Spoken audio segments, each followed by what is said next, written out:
Noon held his breath. He'd hammered the village flat, while the ancestral gong bit the air 3 times, and the river rose as if standing to its full height. Men with robes and cleansing powder formed a crescent on the bank. Women clutched charms. Children were dragged indoors. Chief Onu lifted a staff blackened by old rites. By sunset, he said, voice like a blade, renounce the water maiden, or leave this land without name.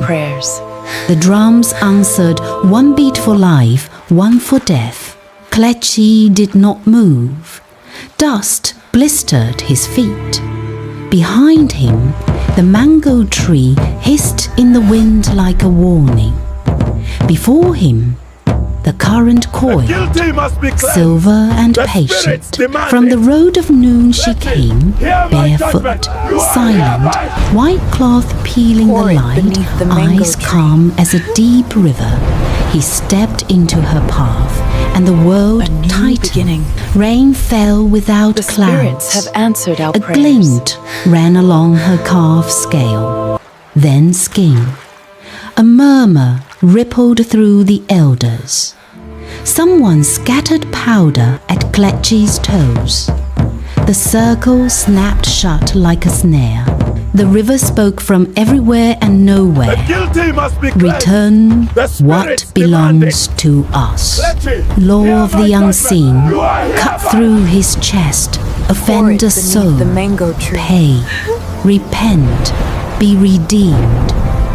He lifted his chin anyway. Nara, the spirits have answered our prayers. And the river leaned closer to hear. African tales, African folklore, storytelling magic. The season of heat deepened. Noon became an hour the villagers feared to name. Shadows shrank. Goats refused to cross the dust road. Even the wind forgot its path. Yet every day Kelechi waited beneath the mango tree, eyes fixed on the horizon where the air quivered white. She came as always silent, barefoot, her gown whispering against the earth that never marked her steps. Her eyes found him now, and when she spoke, the sound was the hush of waves dying on stone. My name is Nara, she said. From that word, his heart built a world. He forgot the warnings, the stories of the water maidens who took husbands to the deep. He forgot his mother's trembling hands and the priest's dream of fish climbing trees. He thought only of her voice, the way light bent toward her skin. That night, he could not sleep. The river spoke behind his hut a low, endless breath. When he went to the door, the air was wet and trembling. He saw a faint shimmer in the dark, the curve of a woman's arm sinking into the reeds. He called her name, and the water laughed softly, not cruel, only ancient. At dawn, he followed the trail into the forest. Birds fled before him. The air smelled of iron and rain. The path turned to mud, then to moss, then to silence. He saw her at the river's edge, standing upon the water like glass. For one heartbeat, her reflection was not her. It was a creature of scales and mist. Then she stepped forward and vanished. No splash, no ripple, no sound. He dropped to his knees, calling, Nara! The river gave him only echoes. When he returned home, his mother's face was grey. You followed her. Yes. Then the river has seen you. You belong to it now. That night, the moon bled red over the fields.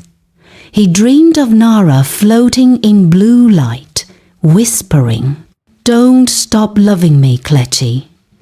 But beware, something older than love watches. He woke with salt on his lips and a glowing shell in his palm, the mark of the river. Days later, his crops began to bloom as if blessed. The villagers rejoiced. "Your love has brought fortune," they said. But the dogs howled at noon, and fish lay dead at dawn, silver eyes open toward the sky. Klecci stood by the river again and raised the red-beaded bracelet. "My grandmother said this binds hearts forever," he whispered, tying it around Nara's wrist when she appeared. The current shuddered. The wind dropped. A voice rolled from beneath the water. "Return what belongs to us." Lightning struck the mango tree. Rain erupted without clouds. Nara's face was full of sorrow. "You should not have done that," she said, and vanished. The flood began that night. The river swelled, devouring the banks. Cattle drowned in the fields. Drums broke under water's weight. The villagers cried out, begging the spirits for mercy. But the current only whispered the same command, "Return what belongs to us." And Klecci, drenched and shaking, whispered back, "I will not." The unseen world heard his defiance and marked his soul. The drums of accusation began before sunrise, hollow, slow, final.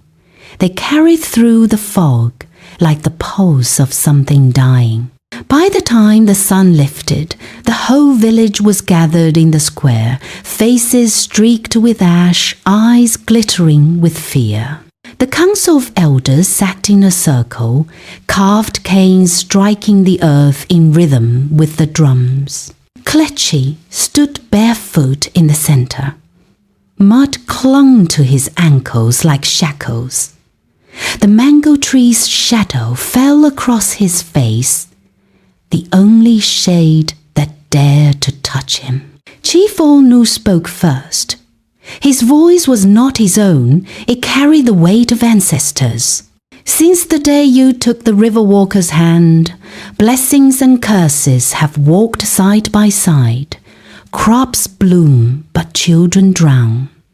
"Who is she, boy?" Klecci's mouth was dry. He swallowed and met the old man's gaze. "She's not a curse. She is Nara. She saved us," the crowd hissed. An elder banged his staff. "Spirits bring gifts only to claim the soul that takes them. Renounce her or be cleansed by exile." A pause. The world seemed to tilt. Even the river held still, listening. "I will never turn my back on her," Klecci said. His voice broke once, then steadied. "I love her." A murmur spread through the crowd like brushfire. Someone spat, someone else wept. The priest drew a circle of white chalk around Klecci's feet, a boundary of the living. "By this sign," he said, "you are no longer one of us." The gong struck 3 times. The council rose and left without a word. That was how exile was declared. Klecci walked alone down the silent road until the trees closed behind him. Night was waiting at the riverbank. The water gleamed faintly, silver as bone. He fell to his knees. "Nara," he whispered, "they think you're evil. Tell me they're wrong." The wind stirred. The surface quivered. Then a shape rose from the current, half light, half shadow. Her eyes were full of sorrow. "You should not have chosen me," she said. "The river remembers every vow." "I don't care." "You must. If you love me, listen." The water opened beneath him like a mouth. He fell without falling, swallowed by silence. When he opened his eyes, he stood inside a temple of liquid glass. Columns of water rose and shimmered with faces inside them, spirits watching. From the far wall, a figure approached, tall, robed in darkness, voice like thunder muffled in clay. You are warned, mortal. A heart of dust cannot love a heart of water. Kletchi's knees trembled, but he lifted his head. I didn't come to steal her. I came because love is stronger than fear. The spirit laughed, low and cruel. Love? The word that awakens the sleepers? Foolish child, love between realms breaks the river's law. For this, one world must pay. Behind the spirit, a mirror of water began to crack, hairline at first, then splitting with the sound of thunder. From it, a serpent of light burst forth, scales like shards of the moon. It coiled around Kletchi, hissing words older than language. Choose, it said, either your world or hers. If you continue, one will be lost forever. He looked toward Nara. She shook her head, tears mingling with the river.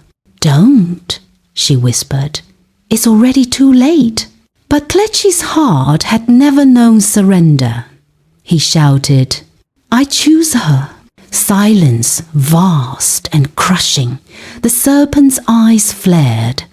Then it vanished into the mirror and everything collapsed. The temple shattered. Water roared upward, hurling him through darkness. When he awoke, he was back on the riverbank, gasping, soaked, trembling. In his hand was a piece of Nara's gown and a shell glowing with inner light. He pressed them to his chest, heart hammering. The river was calm again, too calm, as if waiting. The moon hung heavy above it, pale as judgment. From somewhere beneath the surface, a voice murmured, soft as regret. You have been seen. The watchers will come, Kletchi whispered back. Then let them. I will be waiting. Night dragged its shadow across the thatched roofs. The air was swollen, thick with rain that refused to fall. Kletchi sat beside the dying mango tree, his exile mark still raw on his ankle, the red bracelet missing from his wrist. In his palm, the glowing shell pulsed faintly, his only proof she had ever been real. Then, from the darkness, a tapping sound wood against stone, slow, deliberate. Mama Urina emerged from the mist. The oldest woman in the village, blind yet unerring, her cane carved with runes of rivers long gone, her grey hair coiled like storm cloud. She stopped beside him, face tilted toward the sound of the restless water. You called her again, she said. Yes, she hears you. A faint smile. That's why you're still breathing. Kletchi turned desperate. You know her, don't you? Mama Urina's mouth curved into something between grief and memory. Once, I loved someone not of this earth. He came from the sky, walked on thunder. I too thought love could bridge the worlds. She lifted her empty eyes. I was wrong. What happened? I lost everything, but I gained a heart that still remembers. She touched his chest with a trembling hand. You carry that same burden now. Listen carefully. Love like yours always asks for more. Protect her, but be ready to pay. The shell in Kletchi's palm grew hot. Its light cracked open like an egg of fire. Inside, a scroll of silver dust unfurled, shaping words that burned into his sight. Klecci, they are coming, not the villagers, the ones who sleep beneath the waves. If they wake, nothing can stop them. I will send one gift. Use it only when you are ready to see me again. The dust vanished. The wind changed. Then, as if the world exhaled, the sky turned the color of dying bruises. Birds fled in flocks, dogs howled, and the river began to rumble. The bell in the square started ringing on its own an alarm of spirits. Klecci ran through the village. People poured from their huts, torches flaring. Chief Onu raised his arm, shouting over the wind, "To the river! The demon woman is singing again!" A voice did sing from the middle of the black water, a song both tender and terrifying. The villagers' faces twisted in fear. "She's the curse!" someone cried. "She's calling death!" They surged forward, torches high. Klecci broke through the line, his chest a drum of fire. "Stop!" he shouted. "She saved us! The mango, the crops, the water you live because of her!" But fear had no ears. The priest scattered white powder at Klecci's feet, symbols of banishment. The circle closed again.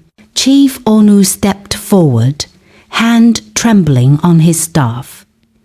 "If you will not cleanse yourself, we will cleanse you." "I'm not the one who needs cleansing," Klecci said, his voice shaking but steady. "You are.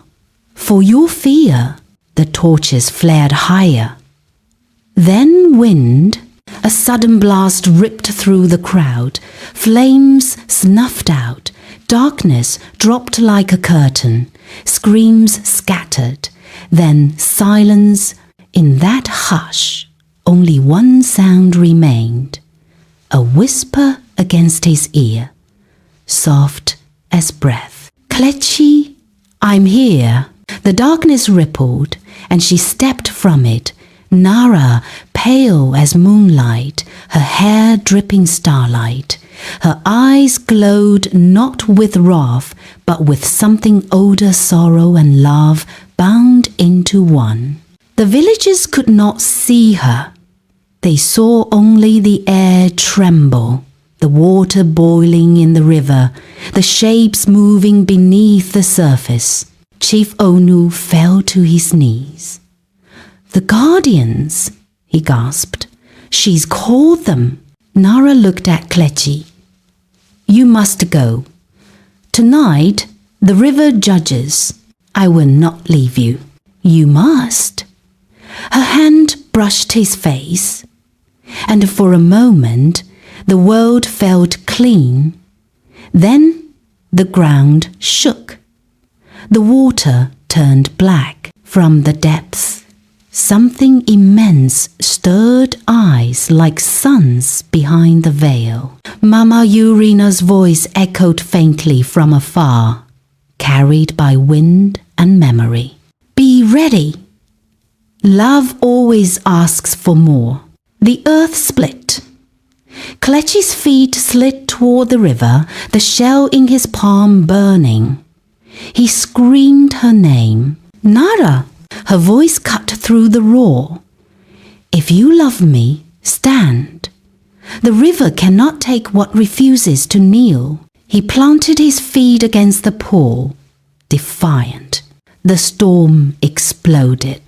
When the rain finally fell, it was warm as tears, and in the heart of that storm, the next trial began. Tantanoi. The river glowed like molten silver beneath the storm. Every wave carried the face eyes of the drowned, mouths moving in silent chant. Lightning walked the sky in jagged lines, spearing the water with fire. The villagers huddled far behind, torches dying in the rain. Only Kletchi stood at the edge, chest heaving, the glowing shell clenched in his fist. From the depths she rose, Nara, half water, half light, the red bracelet still gleaming faintly on her wrist.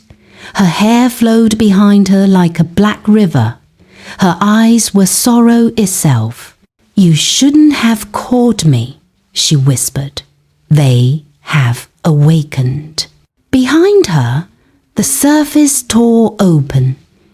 A vast shadow climbed upward, formless, ancient, crowned in whirlpools. The guardians, their voices were not words, but thunder made language. "The covenant is broken. The debt must be paid." Kletchi stumbled forward. "If you want punishment, take me, leave her." Nara turned sharply, her voice suddenly fierce. "You cannot protect me, Kletchi. Your love broke my chain, but it also woke theirs. The law of the river is older than mercy." The guardian surged higher, columns of living storm. The human must forget, or the world must drown. Nara's hands trembled, her edges shimmered like mist unraveling. "Long ago," she said, voice trembling, "I was cursed to walk this land every noon, never resting, never touching, until love found me pure again. Your heart did what centuries could not. You freed me." "Then stay!" Kletchi shouted through the rain. "Stay and live!" She smiled through tears. "I can't. I'm not made for this world. But you must live. Carry me in your heart. That will be enough." The largest guardian loomed behind her, eyes burning like twin suns in the flood. "Choose spirit. Return, or we will claim him too." Nara closed her eyes. When she opened them again, calm had replaced fear.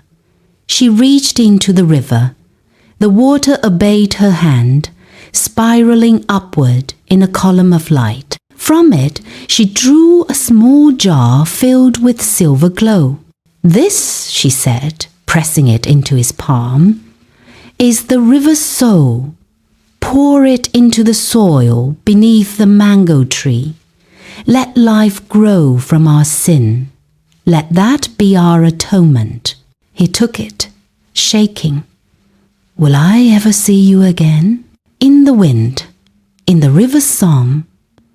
In the moment your heart is still and your soul is full, I will be there." She leaned forward, kissed his forehead, the same place she had touched the first time she vanished. Her body began to dissolve, water turning to light, light turning to mist.